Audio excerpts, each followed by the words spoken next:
A Case of Identity. "My dear fellow," said Sherlock Holmes as we sat on either side of the fire in his lodgings at Baker Street, "life is infinitely stranger than anything which the mind of man could invent. We could not dare to conceive the things which are really mere commonplace of existence.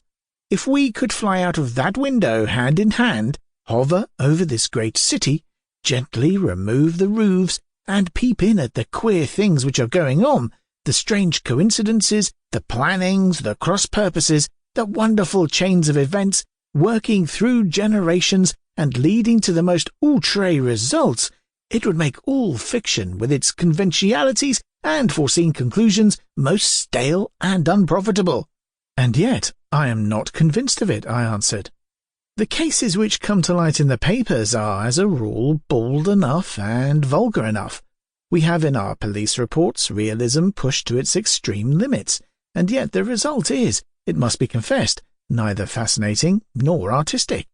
A certain selection and discretion must be used in producing a realistic effect," remarked Holmes. "This is wanting in the police report, where more stress is laid perhaps upon the platitudes of the magistrate than upon the details, which to an observer contain the vital essence of the whole matter. Depend on it, there is nothing so unnatural as the commonplace." I smiled and shook my head. "I can quite understand your thinking so," I said.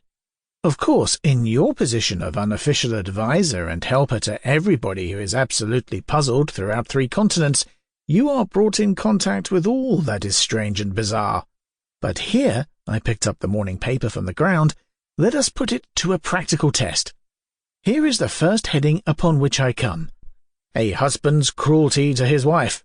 There is half a column of print, but I know without reading it that it is all perfectly familiar to me.